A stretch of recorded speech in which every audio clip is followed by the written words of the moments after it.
এই ঘটা, পুঁটির বাবা একটা কানা করিও চাঁদা দেয়নি। হ্যাঁ, আমার মাথায় একটা বুদ্ধি আছে। কি বুদ্ধি?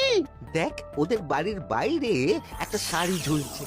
শাড়িটা দেখে খুব একটা ওই পুরানো মনে হচ্ছে না। ওটা হাত সাফাই করে বাজারে বেচে যা অর্থ পাবো সেটাই মন্ত্রীমশাইকে দেব, তাই তো? একদম তাই।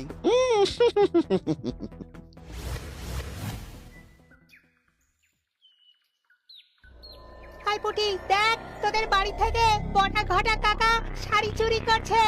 হ্যাঁ তাই তো। ন্যাপলা,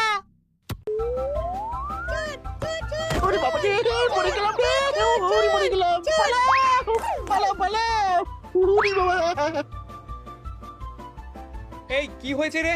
চিৎকার করছিস কেন? আর বটা ওভাবে পালালো কেন? এই বটা ঘটা কাকা ওই পুটির মায়ের শাড়ি চুরি করে পালাচ্ছিল, আমরা ধরে ফেলেছি।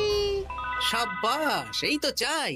তার মানে মন্ত্রী মশাই এখন দান করার জন্য চুরিও করাচ্ছে। বাহ! কি ভাবছো গোপাল দাদা? না, কিছু না। আচ্ছা পুটির বাবা, তোমাদের বাড়ি মন্ত্রী মশাই চাঁদা তুলতে আসেননি? এসেছিলেন তো, কিন্তু আমি বলে দিয়েছি আমি পারবো না। নিজেদের বীজ ধান কেনার অর্থ নেই, চাঁদা দেবো কি করে? আচ্ছা, এই ব্যাপার। এবার বুঝতে পেরেছি। অনেক ভয় দেখালেন, চমকালেন, কিন্তু কিচ্ছু দিইনি। তাই বটা ঘটা চুরি করতে এসেছি। বুঝেছি। বেশ, এই সাবধানে থেকো। কিভাবে যে সংসার চালাবো? শোনো পুটির বাবা, তুমি এক কাজ করো। বলো। জঙ্গলে অনেক ধুত্র গাছ, আকন্দ গাছ আছে। তুমি পুজোর দিন সকাল থেকে মন্দিরের কাছে একটা ফুল মালা বেলপাতার দোকান দাও। এটা ভালো বুদ্ধি দিয়েছো। আমি তো এখন মন্দির প্রাঙ্গণ সাফ সাফাই করতে যাচ্ছি। আমি বরং কাজের ফাঁকে তোমার জন্য একটা ছাউনি দিয়ে মন্দিরের কাছে দোকান বানিয়ে দেবো। তাহলে তো খুবই ভালো হয়। এই পুটি, তোরাও আমার সাথে চল, হাতে হাতে সাহায্য করবি। চল চল চল। চলো গোপাল দাদু।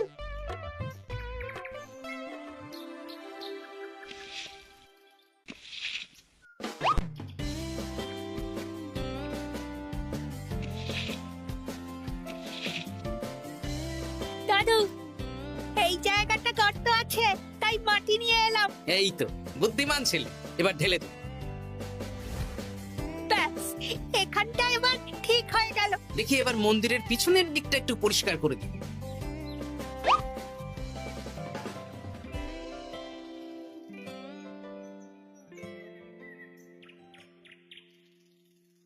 জয় মহাদেব।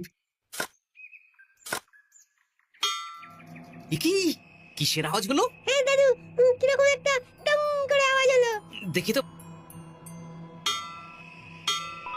আরে বাবা, এটা ঘোড়া মনে হচ্ছে। হ্যাঁ তাই তো মনে হচ্ছে। জয় মহাদেব।